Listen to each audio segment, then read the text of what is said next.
जी students, देखो मैंने board पर क्या लिखा है इसके अनुसार मैं पढ़ाऊँगा। और आज हम पढ़ेंगे नरेशन का नेक्स्ट लेसन, और वो इंटरोगेटिव सेंटेंस।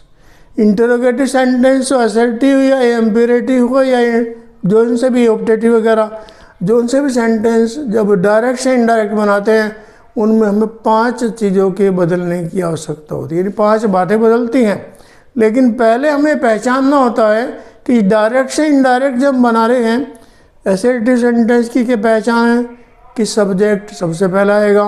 इंटरोगेटिव सेंटेंस की सबसे पहले पहचान है कि यहाँ पर रिपोर्टेड स्पीच में रिपोर्टिंग वर्ब की हेल्पिंग वर्ब जो भी होगी वो सबसे पहले आएगी। जैसे यहाँ पर अब बता रहा हूँ, रिपोर्टिंग वर्ब का आस्क्ड में बदलते हैं, यानी रिपोर्टिंग वर्ब कौन सी होगी, सेड या सेड टू। फिर दूसरा है कंजक्शन इफ या वेदर का प्रयोग करते हैं। मैं इनका एग्जाम्पल लूँगा तब पता लग जाएगा। रिपोर्टेड स्पीच का टेंस चेंज करते हैं, जैसे अब तक करता है प्रेजेंट का पास्ट, और पास्ट इंडेफिनिट का पास्ट परफेक्ट, और पास्ट कंटिन्यूस का पास्ट परफेक्ट कंटिन्यूस टेंस बदलते हैं।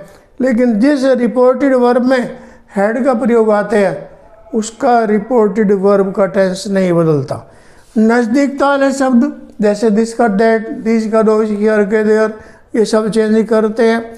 फिर नंबर नेक्स्ट है रिपोर्टेड स्पीच का प्रोनाउन, यानी यदि रिपोर्टेड स्पीच में फर्स्ट पर्सन हो तो रिपोर्टिंग स्पीच के सब्जेक्ट के अनुसार बदलते हैं।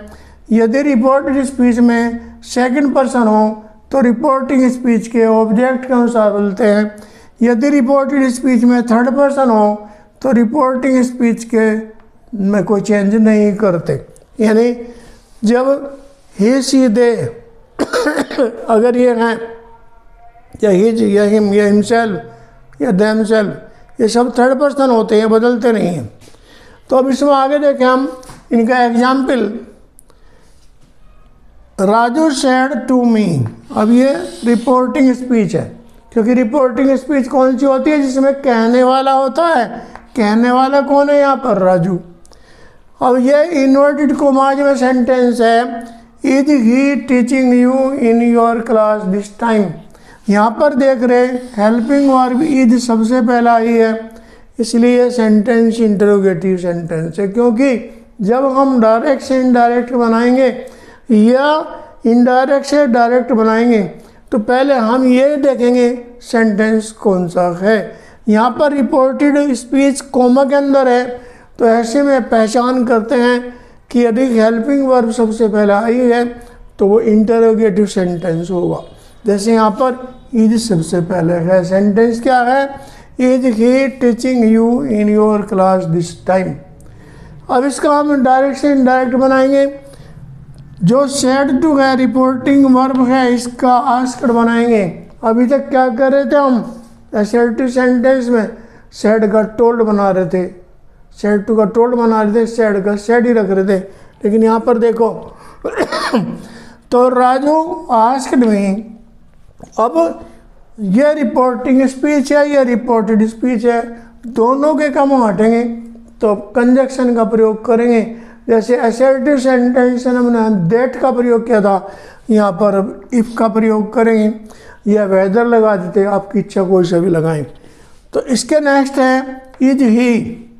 अब जब हम इसका इनडायरेक्ट नरेशन बनाएंगे तो इंटरोगेटिव सेंटेंस का हम असर्टिव बना देंगे, यानी इज ही का ही इज होगा और इज का हो जाएगा was. Teaching you second person है। जब ये देखेंगे यू, आपको टेबल मैंने बताई थी पहली वीडियो में, यू ऑब्जेक्ट भी होता है, यू सब्जेक्ट भी होता है। लेकिन यू यदि वर्ब से पहले है तो सब्जेक्ट होगा, वर्ब के बाद अगर यू दिया है तो ऑब्जेक्ट होगा। यहाँ पर हम देख रहे हैं वर्ब क्या है, टीचिंग। अब ये वर्ब के बाद है तो इसका मतलब ये यू यहाँ सब्जेक्ट नहीं ऑब्जेक्ट है। अब यू सेकंड पर्सन है, और सेकंड पर्सन जैसे यहाँ पर लिखा रिपोर्टेड स्पीच का सेकंड पर्सन रिपोर्टिंग स्पीच के ऑब्जेक्ट के अनुसार बदलता है। अब यू क्योंकि यहाँ पर सेकंड पर्सन है, अब यहाँ पर ऑब्जेक्ट क्या है, मी, अब मी को अनुसार यू का यहाँ पर मी बनाएंगे। क्यों? क्योंकि यू भी ऑब्जेक्ट है और जिसके अनुसार बदल ले मी वो भी ऑब्जेक्ट है, टेबल में क्लियर लिखा हुआ है। तो जब दोनों प्रोनाउन ऑब्जेक्ट के हों, यानी जिसको बदलें वो भी, जैसे मी ऑब्जेक्ट में होगा, यानी मी ऑब्जेक्ट होता है, और यू भी क्या है? ऑब्जेक्ट है, क्योंकि ये वर्ब के बाद है। तो केवल इतना करेंगे, एक्सचेंज कर देंगे, यानी यहाँ पर क्या आ जाएगा? यू को हटकर मी आ जाएगा। फिर देखो आगे योवर दिया है, योवर भी सेकंड पर्सन है और रिपोर्टेड स्पीच का सेकंड पर्सन रिपोर्टिंग स्पीच के ऑब्जेक्ट के अनुसार बदलता है। अब यहाँ पर योवर पोसेशन है और मी क्या है? ऑब्जेक्ट है, लेकिन मी का पोसेशन क्या होता है? माई। क्लास इन, जब ये दिस है, दिस क्या है? नज़दीकता वाला शब्द है, इसका बदल कर बनाएंगे दैट। इस सेंटेंस को रिपीट कर रहा हूँ, देखो क्या सेंटेंस है। Raju said to me is he teaching you in your class this time. अब इसका भी इनडायरेक्ट नरेशन बनाएंगे। तो Raju asked me, said to का आस्क्ड बन गया, इफ कंजक्शन का प्रयोग आ गया, यू का ही का ही रहा और इज का फिर यहाँ पर ही के अनुसार वाज हो गया, टीचिंग यू का मी हो गया, फिर इसके बाद इन योवर का माई बन गया, क्लास दैट टाइम। यानी सेंटेंस है ये, राजू सेड टू मी, इसका माना राजू आस्क्ड मी, कंजक्शन आएगा इफ, आगे इज ही का बन गया ही वाज, टीचिंग यू का बन गया मी के अनुसार मी, फिर योवर का बन गया मी के अनुसार माई, क्लास दिस टाइम का हो गया दैट टाइम। अब नेक्स्ट एग्जाम्पल लेंगे, यहाँ पर भी ये देखना है 5 चीज़ें बदलनी होती हैं। अभी बताए थे, जैसे रिपोर्टिंग वर्ब बदलेंगे, कंजक्शन का प्रयोग करेंगे, यहाँ पर इफ आएगा, रिपोर्टिंग वर्ब को आस्क्ड बदलेंगे, फिर इसके बाद रिपोर्टेड वर्ब का टेंस बदलते हैं, फिर प्रोनाउन बदलते हैं, या नज़दीकता वाले शब्द आता है तो वो बदलते हैं। अब ये एग्जाम्पल है next, she said to Mohan are you buying my car. ये डायरेक्ट नरेशन का वाक्य है। यहाँ पर हम देख रहे आर सबसे पहले आया, क्योंकि जिस भी डायरेक्ट से इनडायरेक्ट में हम चेंज करेंगे जिस भी सेंटेंस को, सबसे पहले हमें यही देखना होगा कि ये सेंटेंस कौन सा है, असर्टिव है, इंटरोगेटिव है, इम्परेटिव है, ऑप्टेटिव है, क्या है। अब जैसे असर्टिव सेंटेंस की पहचान क्या होती है? सब्जेक्ट पहला आता है, लेकिन इंटरोगेटिव की पहचान होती है हेल्पिंग वर्ब शुरू में आती है, तो यहाँ पर आर शुरू में आ गया। Are you buying my car, ये बन गया। यहाँ पर देख रहे यू सेकंड पर्सन है, माई फर्स्ट पर्सन है, इसका मतलब सेकंड पर्सन भी बदलेगा रिपोर्टिंग स्पीच के सब्जेक्ट के अनुसार, और फर्स्ट पर्सन बदलेगा रिपोर्टिंग स्पीच के ऑब्जेक्ट के अनुसार। अब ये पूरा सेंटेंस ये है, she said to Mohan are you buying my car.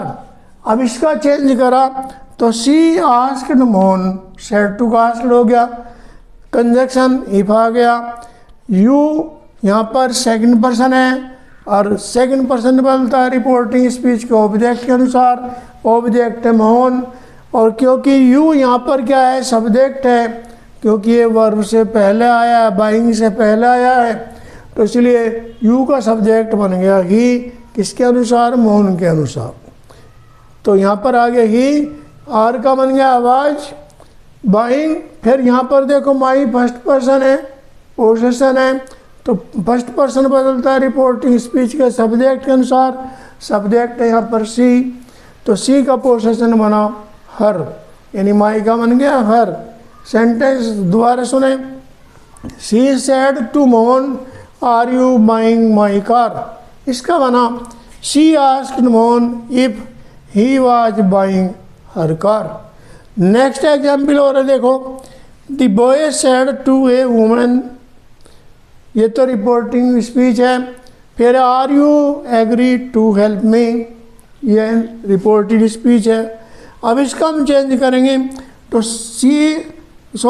The boy asked a women, conjunction आया इफ, यू का बन गया वुमेन के अनुसार सी, आर का बन गया वाज, एग्री टू हेल्प, और मी का बन गया फर्स्ट पर्सन है, सब्जेक्ट है द बॉय, तो इसके अनुसार बन गया हिम। यानी सेंटेंस क्या है, देखो मैं हर एक सेंटेंस को कम से कम 2 बार रिपीट कर रहा हूँ, इसलिए गंभीरता समझे तो अच्छा ठीक रहेगा। तो the boy said to a women are you agree to help me. अब इसका बना the boy asked a women if she was agree to help me. Me का क्या बन गया हिम, यानी सेंटेंस था the boy said to a women are you agree to help me. अब इसका बना the boy asked a women if she was agree to help him. Me का बन गया बॉय के अनुसार हिम, और यू का बन गया वुमेन के अनुसार सी। तो ये सारे जो मैंने आज बताए ये इंटरोगेटिव के नियम है, और इंटरोगेटिव के नियम हो चाहे कोई से भी हो, जब हम डायरेक्ट से इनडायरेक्ट बनाते हैं तो 5 चीज़ों को देखते हैं और उनको बदलते हैं। रिपोर्टिंग वर्ब को बदलेंगे, कंजक्शन का प्रयोग देखेंगे, फिर इसके बाद रिपोर्टेड स्पीच के टेंस को बदलेंगे, फिर नज़दीकता वाला शब्द बदलते हैं, फिर रिपोर्टेड वर्ब का टेंस बदलते हैं। ये चारों चीज़ें, यानी रिपोर्टेड वर्ब का प्रोनाउन भी, ये चारों चीज़ें 5 चीज़ें हमको बदलनी होती है जब हम डायरेक्ट से इनडायरेक्ट बनाते हैं। यहाँ पर हमने देखा कि आज इंटरोगेटिव सेंटेंस लिया, और जब इंटरोगेटिव सेंटेंस हो चाहे असर्टिव हो चाहे कोई सा भी हो, जब हम डायरेक्ट से इनडायरेक्ट बनाते हैं तो जब हम डायरेक्ट से इनडायरेक्ट बनाएं तो यही देखें कि जब सेंटेंस रिपोर्टेड स्पीच में जोन से भी दिया है उसको सबसे पहले यही देखेंगे कि कौन सा सेंटेंस है, क्योंकि असर्टिव सेंटेंस में तो सब्जेक्ट पहला आता है, इंटरोगेटिव सेंटेंस में हेल्पिंग वर्ब शुरू में आती है। तो यहाँ पर हेल्पिंग वर्ब शुरू में आ गई, इसलिए इसके सारे नियम बदल गए। असर्टिव में तो क्या था भाई, अगर रिपोर्टिंग वर्ब के साथ टू लगा तो बदले, नहीं तो नहीं। जैसे सेड टू का टोल्ड, से टू का टेल, से का सही रहता है, सेड का सेड रहता है, लेकिन यहाँ सब नियम अलग है। यहाँ रिपोर्टिंग वर्ब चाहे सेड हो चाहे सेड टू हो आस्क्ड बन लगे, लेकिन अगर रिपोर्टिंग वर्ब से या से टू है तो उसको आस्क में बदलते हैं, और यदि सेज है या सेज टू है तो उसको आस्क में एस लगाएंगे। तो ये सारे चेंज आपने देखे, और मैं आपसे यही कहता हूँ कि मेरी वीडियो को लास्ट तक ज़रूर देखा करें, क्योंकि मैं थोड़ी थोड़ी वीडियो बना रहा हूँ और ये आपके बहुत ही काम की रहेंगी। Thank you for watching my video.